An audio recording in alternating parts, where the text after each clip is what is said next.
farmacêuticos.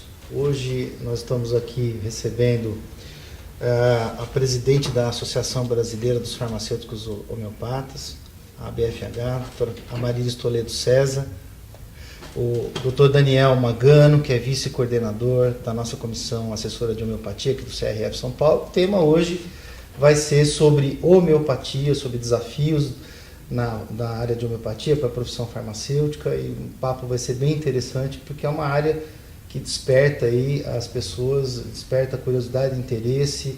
Então a gente tem bastante coisa interessante para conversar com eles dois hoje. E vamos fazer aqui uma introdução, né? A homeopatia é um dos sistemas terapêuticos mais antigos que se conhece. Em início, como base, o princípio da lei dos semelhantes, enunciado por Hipócrates no século IV a.C.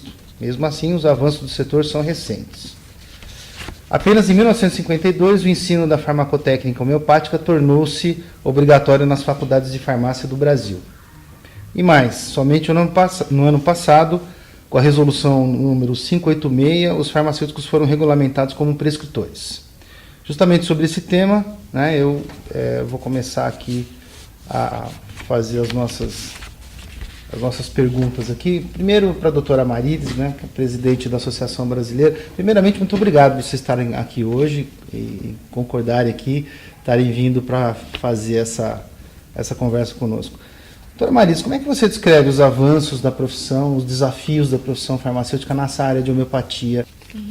Bom, realmente a resolução da prescrição, ela ajuda bastante o farmacêutico a ter uma atividade mais, vamos dizer, uma coisa mais ativa, uma participação mais ativa na farmácia. Porque a população aceita a homeopatia, ela busca. E se ela pode ser ajudada, a farmácia está ali, é uma porta aberta. Claro que o farmacêutico tem que se preparar devidamente para isso, porque é uma novidade ainda. O Conselho tem as primeiras cursos de um dia, né, sobre a prescrição farmacêutica e homeopatia. A BFH vai começar agora em outubro o primeiro curso de 8 módulos sobre prescrição farmacêutica e homeopatia. Devemos ter mais um logo mais no interior de São Paulo.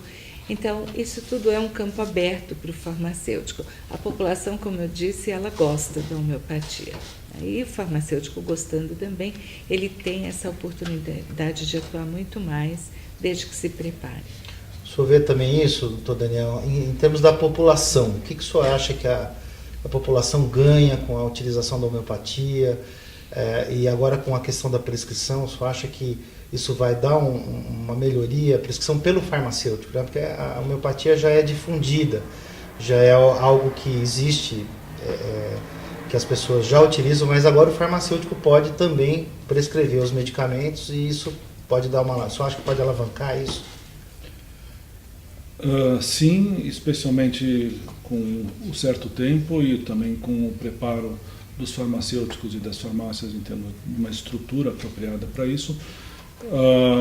O farmacêutico ele não vai substituir o médico, isso tem que ficar bastante claro, mas ele vai complementar esse trabalho e especialmente dar um primeiro atendimento, por exemplo, para uma família onde existe uma questão de urgência, né? Um mal-estar, uma doença numa criança, por exemplo, num idoso, e aí o farmacêutico pode sugerir um início de um tratamento, né, que depois provavelmente vai ser complementado no consultório médico, né, isso também depende um pouco da acessibilidade. A área médica tem cidades onde você tem vários médicos à disposição, outras tem menos. O SUS, aos poucos, muito lentamente, está incorporando também no seu serviço. Então, eu creio que as pessoas vão ter a chance não só de conversarem com o farmacêutico, que elas já fazem hoje e muito, e buscar o conhecimento e a orientação, mas também já receber uma medicação para o alívio do que ela está tendo como sintomas ou de problemas naquela hora. Vamos deixar a conversa mais interessante, né? Tem muita gente que não entende a homeopatia, que acha estranho você fazer o medicamento a partir do mesmo produto que teoricamente causaria aquele sintoma, né?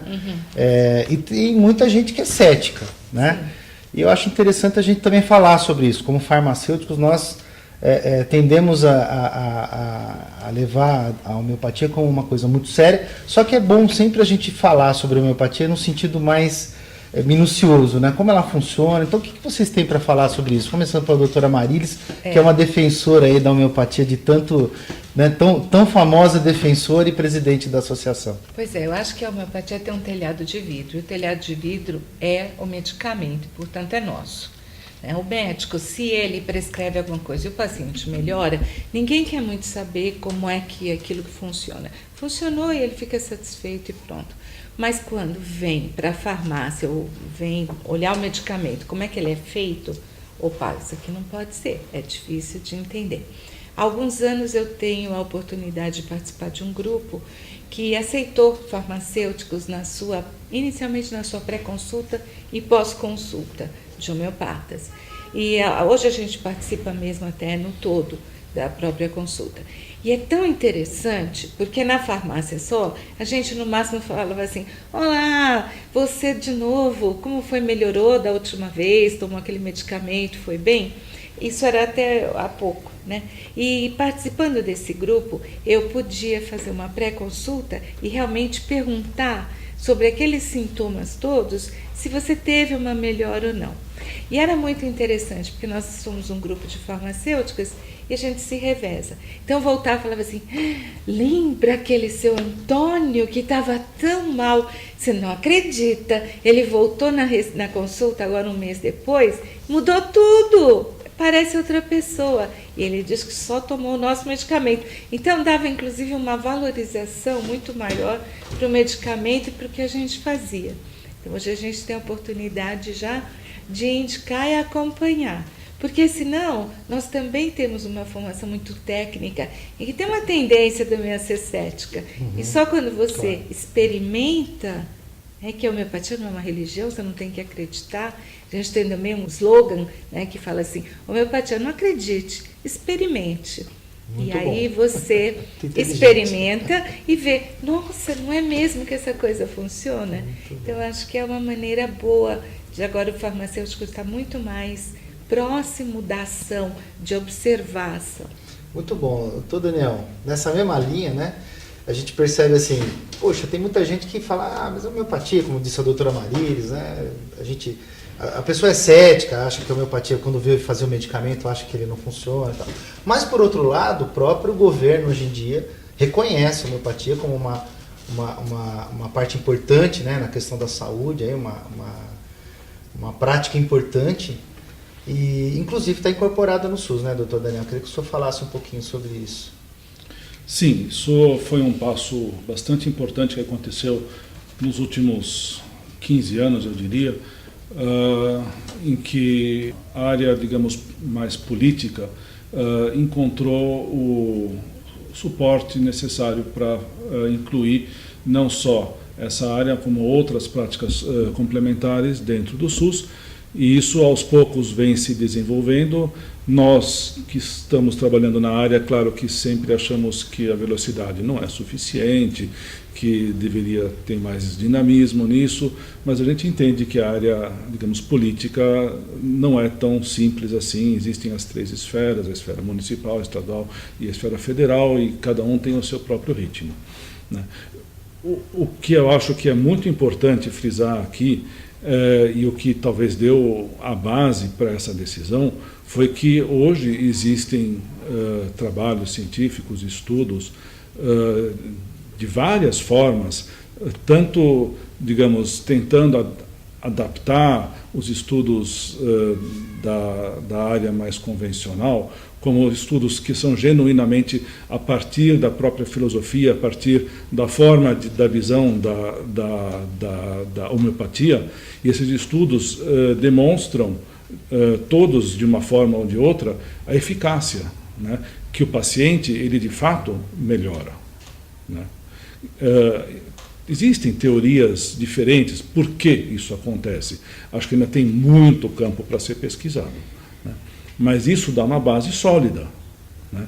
E junto com a confiança das pessoas que se tratam, ou das pessoas que nos tratamos, porque nós estamos aqui porque nós também nos tratamos com essa medicação, isso dá confiança não só para nós, mas como para a área governamental, que isso vale a pena ser colocado à disposição de toda a população brasileira. Muito bom. E você diria que uma boa oportunidade para o farmacêutico hoje ir para essa área, quer dizer, que essa área está realmente recrutando farmacêuticos, homeopatas? Como é que você vê essa situação?